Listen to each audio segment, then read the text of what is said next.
अब शायद सच होने जा रहा है। डीसा एयरफील्ड का निर्माण भी देश की सुरक्षा और उस क्षेत्र के विकास के लिए एक महत्वपूर्ण उपलब्धि है।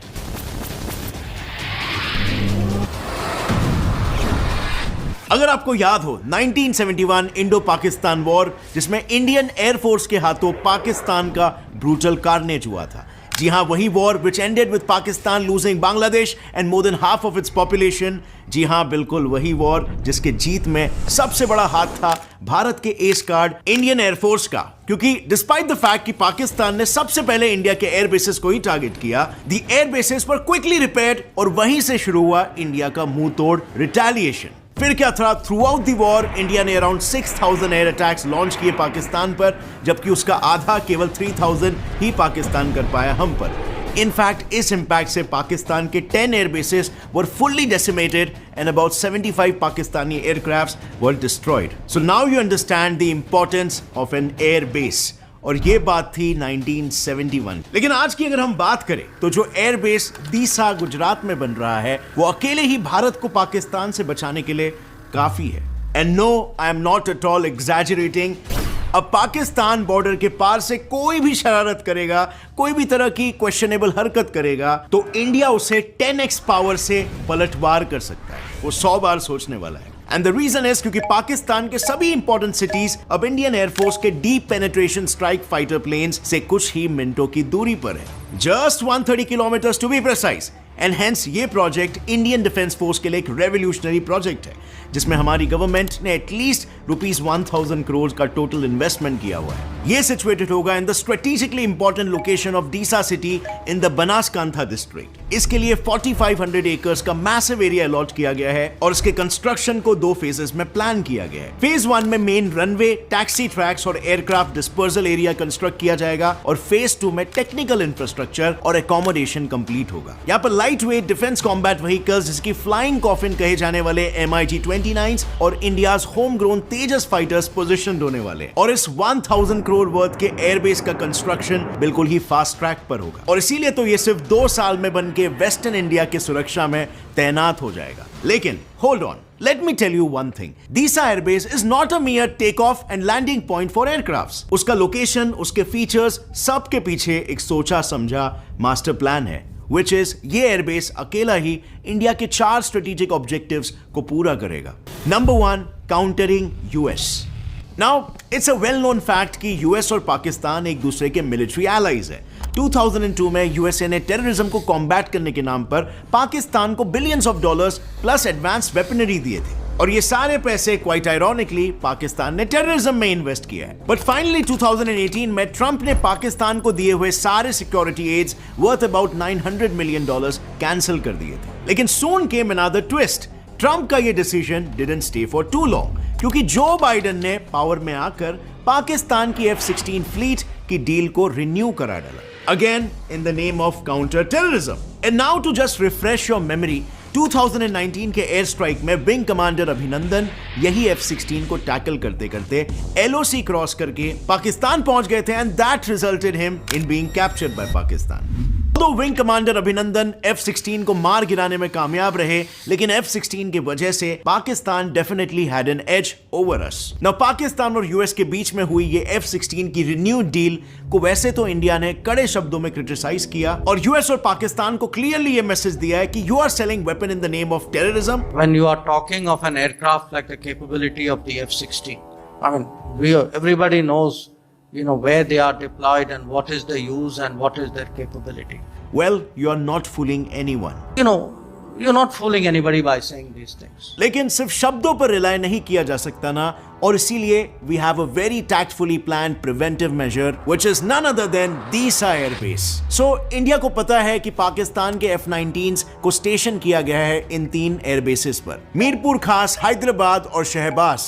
So Disa एक ऐसा लोकेशन है जहां से तीनों एरिया से आते हुए कोई भी एयरक्राफ्ट को मिड एयर में ही इंटरसेप्ट करके न्यूट्रलाइज किया जा सकता है, यानी complete destruction before it even touches Indian territory. Phenomenal planning, right? और सब्सिक्वेंटली इससे इंडिया का एक और मेजर कंसर्न इरेज आउट हो जाएगा, which is our objective number 2 to protect Gujarat's $1 billion industry.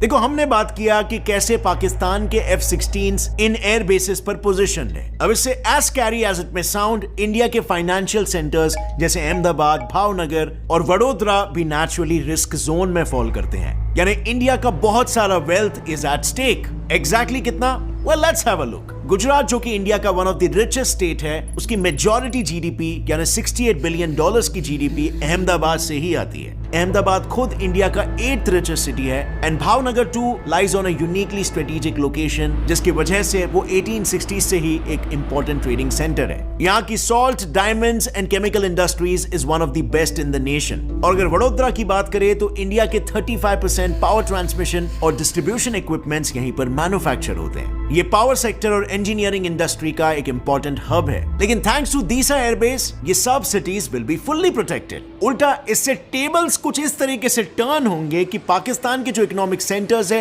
Like Hyderabad, Karachi और सुखूर, ये सारे will now fall under the radar of Deesa. अब इससे इतना तो क्लियर हो गया है कि the skies of western India will be safe. लेकिन दीसा एयरबेस की आंखें भारत के जमीन और समुद्र पर भी होगी, और इसीलिए चलिए समझते हैं इसके ऑब्जेक्टिव नंबर 4 के बारे में, which is surveillance in border areas of Gujarat and Rajasthan. So apparently Gujarat Pakistan के साथ 506 किलोमीटर की लॉन्ग बाउंड्री को शेयर करता है और राजस्थान करीबन 1100 किलोमीटर की। और इससे ऑफ कोर्स इन एरियाज में there is a high risk of infiltration. In fact let's not even forget कि इंडो पाकिस्तान वॉर 1965 कैसे स्टार्ट हुआ था। गुजरात बॉर्डर के थ्रू ही पाकिस्तान ने रन ऑफ कच्छ पर अटैक किया और वहां का एक पुलिस स्टेशन कैप्चर कर लिया था। ऑब्वियसली ऐसे इंसिडेंट्स अब कम हुए, लेकिन बॉर्डर सिक्योरिटी गुजरात और राजस्थान में आज के टाइम पे भी क्रिटिकल है। और हालातों को और भी बदतर बनाने के लिए सिर्फ कश्मीर में ही नहीं, गुजरात में भी ऐसे कुछ रीजन्स है जिस पर पाकिस्तान अपना क्लेम रखने की कोशिश करता है। इसमें सबसे बड़ा उदाहरण है सिर क्रीक। सिर क्रीक एक 96 किलोमीटर लॉन्ग वाटर स्ट्रिप है जो कि रन ऑफ कच्छ में लोकेटेड है और ये पूरे एशिया का लार्जेस्ट फिशिंग ग्राउंड है। और ये भी संभव है कि इस एरिया के सी में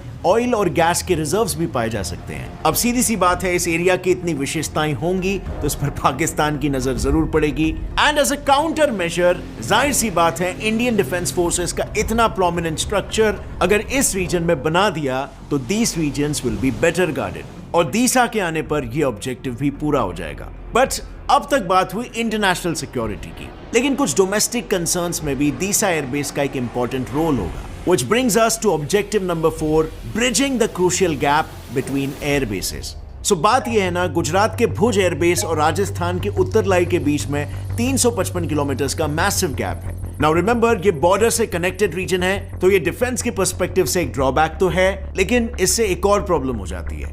as you all know, Gujarat is a disaster prone area और नेचुरल डिजास्टर्स के सामने आर्म्ड फोर्सेस का कितना बड़ा रोल होता है। इवन अभी रिसेंटली 2017 में बनासकांठा डिस्ट्रिक्ट में फ्लड्स आए थे जिसमें अराउंड 100 लोग मारे गए थे और क्योंकि इनका नियरेस्ट एयरबेस इतना दूर था, रेस्क्यू मिशंस को अंजाम देने में बहुत दिक्कतें आई थी। अब ऑब्वियसली दीसा एयरबेस के प्रेजेंस की वजह से डिजास्टर रिकवरी ऑपरेशंस करना इजी हो जाएगा। इनफैक्ट ये एयरबेस खुद भी कंप्लीटली फ्लड प्रूफ होने वाला है, which I think is also very futuristic. Now that covers all the strategic objectives जो दीसा एयरबेस चेक ऑफ करता है। Now I know आप क्या सोच रहे होंगे कि क्या ये सारे नेसेसिटीज के बारे में हमें अभी ही रियलाइज हुआ? Well no, इस चीज की नीड हमें बहुत ही पहले फील हुई थी। इनफैक्ट दीसा एयरबेस के लिए लैंड तो 1983 में ही अलॉट हो गया था और इसके बाद इसके बनने की अप्रूवल वाजपेयी गवर्नमेंट ने 2000 में दी थी। लेकिन आगे के 14 सालों तक इस प्रोजेक्ट को स्टॉल करके रखा गया अंटिल फाइनली अब जब इस प्रोजेक्ट को एक फ्रेश स्टार्ट मिला है। And you'll be pleasantly surprised to know this is just one of the many mega defense projects India is working on. जैसे आपको पता होगा, इंडिया काफी समय से रशिया, यूएस, फ्रांस और इजराइल जैसी कंट्री से मिलिट्री इक्विपमेंट्स इंपोर्ट करते आ रहा है, जबकि हमारा खुद का arms export has been quite minimal.